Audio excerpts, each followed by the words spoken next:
मेष लगन के चार्ट में हम राहु और शुक्र के कंजक्शन को लगातार डिस्कस कर रहे हैं और इस वीडियो में आपके 10th हाउस के लिए अब विचार करेंगे। 10th हाउस में जहां पर आपके राहु और शुक्र का कंजक्शन बनेगा मकर राशि में, तो यहां आपको शनि को भी हालांकि देखना होगा और शनिवत ही क्योंकि राहु चलते हैं तो सबसे पहली शर्त है आपके शनि बहुत अच्छी स्थिति में होने चाहिए। राहु और शुक्र का ये कंजक्शन है तो कैरियर वाइज आपको बहुत ज्यादा एम्बिशन देगा ही और साथ साथ में आपको रिलेशनशिप वाइज भी, और आप ये एक्सपेक्ट करेंगे कि आपका जीवन साथी जो है आपको कैरियर में काफ़ी सपोर्ट करे या आपका जो सिमिलर कैरियर है जिस फील्ड में आप हैं उसी फील्ड में आपको आपका जीवन साथी जो होगा वो पसंद आएगा कहीं ना कहीं। तो ऐसा हो सकता है जहाँ पे आप काम कर रहे हैं या जिस फील्ड में आप काम कर रहे हैं उस फील्ड में आपका जीवन साथी हो सकता है, या जीवन साथी के आने के बाद आपके कैरियर पर कुछ मेजर इम्पैक्ट पड़ेगा, आप अपने कैरियर से रिलेटेड कोई बहुत बड़ा फैसला लेंगे। यहाँ पे सबसे ज़्यादा प्रॉब्लम तब आ सकती है जब या तो शुक्र यहाँ वक्री कंडीशन में हो, क्योंकि वक्री कंडीशन में होंगे तो राहु का प्रभाव तो शुक्र पर रहेगा ही और भी ज्यादा वो रहेगा, क्योंकि राहु और शुक्र एक ही साइड में एक ही दिशा में एक ही डायरेक्शन में जा रहे हैं, क्योंकि राहु यहाँ नवम भाव की तरफ गति कर रहे हैं और फिर वक्री होने पर शुक्र भी नवम की तरफ ही गति करेंगे। लेकिन यहाँ पर क्योंकि शुक्र अपनी जो मैन क्वालिटीज हैं उनको खो देंगे और जैसी क्वालिटीज होंगी उन्हीं को राहु यहाँ एम्पलीफाई करने की कोशिश कर रहे हैं। राहु शुक्र के इस कंजक्शन की वजह से कहीं ना कहीं आप अपने कैरियर में अगर प्रोग्रेस नहीं पाते हैं या अपने घरेलू जीवन में कहीं ना कहीं असंतुष्ट हैं तो इसका सारा का सारा ब्लेम आप अपने जीवन साथी पे डाल सकते हैं और ये आपकी एक बहुत ही गलत सोच हो सकती है। ऐसा जो राहु शुक्र का कंजक्शन है वो आपको आपके सिमिलर प्रोफेशन वाले लोगों की तरफ काफ़ी अट्रैक्ट करेगा, तो ये नेम फेम के लिए प्रसिद्धि के लिए काफ़ी ज़्यादा अच्छा है और लाइफ में कुछ बहुत बड़ा करने की एम्बिशन भी आपको देगा। लेकिन यहाँ तब आपको ज़्यादा दिक्कत आ जाती है जब आप किसी ऐसे पर्सन के साथ रिलेशनशिप में आते हैं या फ्रेंडशिप उससे करते हैं जो आपके सेम ही प्रोफेशन में है। तो अगर मान लो यहाँ पे सूर्य का इम्पेक्ट है, इवन अगर आपका शनि अच्छी स्थिति में नहीं है तो कभी कभी आप जिस फील्ड में काम कर रहे होते हैं उस फील्ड के लोग आपको काफ़ी बदनाम करने की भी कोशिश करते हैं। शुक्र अगर देखा जाए तो भोग विलास और लग्जरी से जुड़ी हुई जो एक्सपेक्टेशन है उनको काफ़ी ज़्यादा बढ़ाएगा और मेनली यहाँ पे शुक्र हैं तो वो दूसरे घर के स्वामी होकर और सातवें घर के स्वामी होकर आ रहे, तो आपकी एक्सपेक्टेशन इन हाउसेज से भी काफ़ी ज़्यादा होगी। ऐसा राहु शुक्र का कंजक्शन है तो लाइफ में आप वो सब अचीव कर सकते हैं जो आप वास्तव में चाहते भी हैं अचीव करना, लेकिन यहाँ पर आपकी जो एक्सपेक्टेशंस होंगी वो बहुत ज़्यादा अनरियलिस्टिक होगी, आपका जो अप्रोच होगा वो भी काफ़ी ज़्यादा अनरियलिस्टिक होगा, अव्यवहारिक होगा। इस वजह से आप कभी कभी बहुत ज़्यादा चीटिंग भी देखेंगे अपनी लाइफ में, जैसे कि आपके प्रोफेशन में जिस भी प्रोफेशन में आप हैं उसके ही आपके साथ वाले लोगों ने आपको चीट किया हो या इवन आपके जीवन साथी ने आपको चीट किया हो। ऐसा राहु शुक्र का कंजक्शन आपको हमेशा बहुत बड़े बड़े सपने दिखाएगा लाइफ में आगे बढ़ने के। कुछ हद तक अगर यहाँ राहु का प्रभाव अच्छा है, शुक्र का प्रभाव भी अगर काफ़ी अच्छा है तो आप इन सपनों को पूरा भी कर सकेंगे। बट क्योंकि राहु एक ऐसी एम्बिशन आपको दे रहा है जो आपकी कभी भी खत्म नहीं हो सकती या जिसको आप अपने आप को देखते हुए कंप्लीट नहीं पाते, ऐसी कंडीशन में आप बहुत ज़्यादा मेहनत भी करेंगे। अगर मान लो मंगल का प्रभाव, सूर्य का प्रभाव अगर 10th हाउस पे है तो कहीं ना कहीं आपके हार्डवर्क करने या मेहनत करने के लिए तो ये अच्छा है, लेकिन आपके रिलेशनशिप को ये बिगाड़ने का काम करेगा। यहाँ पे अब कौन कौन से अन्य ग्रहों का संबंध है आपके 10th हाउस से उन ग्रहों को देखिएगा। वो ग्रह आपके चार्ट में जिन जिन भावों के स्वामी हैं उन भावों से जुड़े हुए टैलेंट को आप अपने प्रोफेशन या अपने कैरियर के लिए काम में जरूर ले सकते हैं, बट उनका जो संबंध है राहु या शुक्र के साथ वो कैसा है ये भी आपको देखना होगा।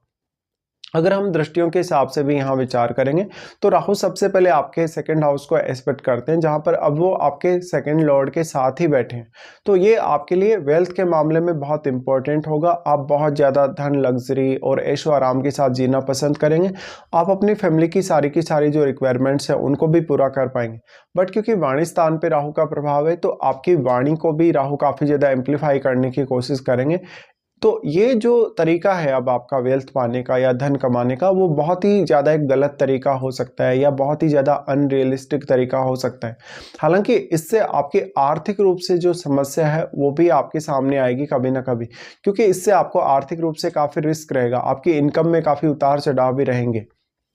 इसके साथ ही आपके सेकंड हाउस में बैठे हुए ग्रह को देखिए, क्योंकि सेकंड हाउस में जो भी प्लैनेट आपके हैं उस ग्रह से रिलेटेड भी आपकी एक्सपेक्टेशंस काफ़ी ज़्यादा बढ़ने वाली है राहु की दृष्टि के होते हुए। तो आपका वो ग्रह जो आपके सेकंड हाउस में बैठा है वो आपके चार्ट में अब जिन जिन भावों का स्वामी है उन भावों के थ्रू भी आपको वेल्थ गेन होने की संभावना बढ़ जाएगी। लेकिन यहाँ फैमिली से जुड़े हुए रिश्तों, इवन आपका अपना स्वयं का जो फैमिली है उसके साथ आपके रिलेशनशिप काफ़ी ज़्यादा प्रभावित हो सकते हैं। हालांकि वाणी स्थान पर राहु इस तरीके से दृष्टि डालें तो आपकी वाणी को काफ़ी प्रभावशाली बनाते हैं और वाणी के माध्यम से आपको काफ़ी डोमिनेटिंग बनाते हैं।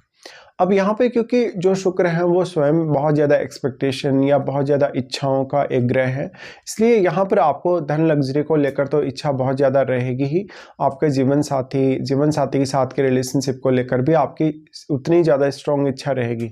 ऐसे केस में कभी कभी आप अपनी फैमिली लाइफ में बहुत ज़्यादा उतार चढ़ाव देखेंगे या फैमिली लाइफ से आप संतुष्ट नहीं होंगे और इसके लिए कुछ हद तक आप गलत फैसले लेने के लिए कभी कभी बाध्य हो सकते हैं। तो यहाँ पर आपको सबसे ज़्यादा ध्यान अब देना होगा। उसके बाद राहु और शुक्र दोनों का ही प्रभाव पड़ता है आपके फोर्थ पे, लेकिन फोर्थ हाउस में आपके केतु ऑलरेडी स्थित हैं। तो जितना भी एनर्जी फोर्थ हाउस के साथ एक्सचेंज हो रहा है, जितना भी एनर्जी फोर्थ हाउस में डिपॉजिट अगर हो रहा है किसी भी ग्रह के थ्रू या राहु या शुक्र के थ्रू, तो उसको केतु एब्जॉर्व करने का काम कर रहे हैं। तो यहाँ अब फोर्थ हाउस में आपके काफ़ी ज़्यादा कमी उत्पन्न हो गई। अब अगर आप अपने फैमिली मेम्बर्स के साथ बहुत ज़्यादा अटैच्ड हैं, इवन अपनी मदर के साथ बहुत ज़्यादा अटैच्ड हैं, तो वो अटैचमेंट आपके उस वे में काम नहीं करने वाली है जिस वे में आप चाहते हैं। ऐसे में आपको फोर्थ हाउस से रिलेटेड चीज़ों में बहुत ज़्यादा प्रैक्टिकल बने रहना जरूरी है और बहुत ही ज़्यादा रियलिस्टिक भी। यहाँ पे अब आपको एफर्ट्स ज़्यादा करने होंगे। केतु के फोर्थ हाउस में होने से आपका अदर स्टेट में सेटलमेंट या इवन विदेश में सेटलमेंट होने की संभावना सबसे ज़्यादा होगी, या तो फिर आप अपनी फैमिली से छोटी उम्र में ही अलग हो गए होंगे, या फैमिली के साथ भी अगर रहेंगे तो उनके साथ आपका किसी न किसी प्रकार का डिस्प्यूट या कोई ना कोई प्रकार का विवाद भी रहेगा।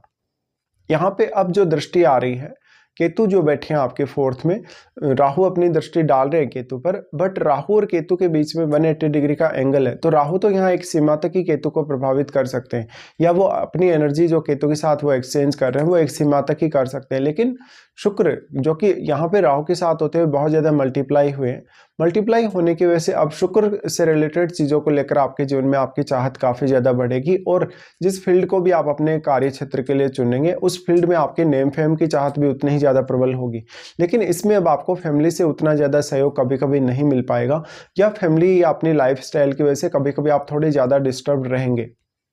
इसके साथ ही जो भी आपकी धन लग्जरी ऐशो आराम को लेकर, घर परिवार को लेकर जो भी इच्छाएं हैं, कहीं ना कहीं वो भी ऐसा दिखेगा कि पूरी नहीं हो पा रही और इस वजह से आप और भी ज़्यादा ऑब्सेशन में आते जाएंगे फिर धीरे धीरे। तो ये जो ऑब्सेशन है यही आपको सबसे ज़्यादा यहाँ परेशान भी करेगा। उसके बाद यहाँ से अगर देखा जाए तो राहु का दृष्टि आ जाता है आपके 6th हाउस पे। अब 6th हाउस पे राहु इस तरीके से दृष्टि डाल रहे हैं और क्योंकि वो आपके सप्तमेश के साथ आपके 10th में बैठे हैं, ऐसे में आप जहाँ काम कर रहे हैं, जिस ऑफिस में आप हैं या जिस वर्क प्लेस पे आप हैं, वहाँ पर आपका किसी न किसी की तरफ अट्रैक्शन हो सकता है। तो आप उस पर बहुत ज़्यादा पैसा खर्च कर सकते हैं, किसी के साथ आप घूमने फिरने जा सकते हैं, उनके साथ आप बहुत ज़्यादा पैसा स्पेंड करेंगे, या बहुत ज़्यादा मौज मस्ती करने के लिए आप जाएंगे, वहाँ भी अपना पैसा काफ़ी स्पेंड करेंगे। तो यहाँ कर्ज लेने से बचें। कर्ज लेने के साथ साथ आपको कोई भी फाइनेंशियली ऐसा बड़ा डिसीजन नहीं लेना चाहिए जो आपके अगेंस्ट चला जाएगा कुछ समय बाद। यहाँ पे अब राहु कैरियर के लिए बहुत ज़्यादा बेस्ट होंगे जब वो 6th हाउस का एस्पेक्ट कर रहे हैं, क्योंकि वो कैरियर के मामलों में जितनी भी बातें आपके जीवन में आने वाली हैं उनको दूर करने की कोशिश करेंगे। और अगर मान लो आपके 6th हाउस में कोई फायरी प्लैनेट बैठा है, जैसे अगर मंगल है, सूर्य है इवन, तो आपको ऐसा राहु और भी अधिक सपोर्ट कर सकता है। इसके साथ ही राहु का एस्पेक्ट जो आपके 6th हाउस पे है, तो आप यहाँ अपने रूटीन लाइफ को कैसे निभाते हैं, अपने रूटीन को कैसे पूरा करते हैं, कितना समय आप अपने ऑफिस के कार्यों में लगाते हैं या कितना समय आप अपने आप को देते हैं, ये आपके लिए काफ़ी ज़्यादा इंपॉर्टेंट होने वाला है। इसके साथ साथ मेनली आपका जो रूटीन वर्क है, रूटीन वर्क के समय आप क्या कुछ सोचते हैं या अपना काम कौन सा काम किस समय करने की प्लानिंग करते हैं, इसका बहुत मेजर इम्पैक्ट आपके कैरियर और आपके घरेलू जीवन पर पड़ेगा। तो इस तरीके से आपको विचार करना चाहिए। अब यहाँ जिन जिन भावों पे भी इनकी दृष्टि है राहु और शुक्र की, उन भावों के स्वामियों को देखना होगा आपको कि इन भावों के स्वामियों का संबंध डायरेक्टली या इनडायरेक्टली राहु या शुक्र से तो नहीं है। अगर इनसे संबंध होगा तो आपको उस हिसाब से भी विचार करना चाहिए। साथ में आपको अब महादशा पर भी ध्यान देना होगा, क्या वास्तव में आपको राहु की या शुक्र की महादशा है या नहीं।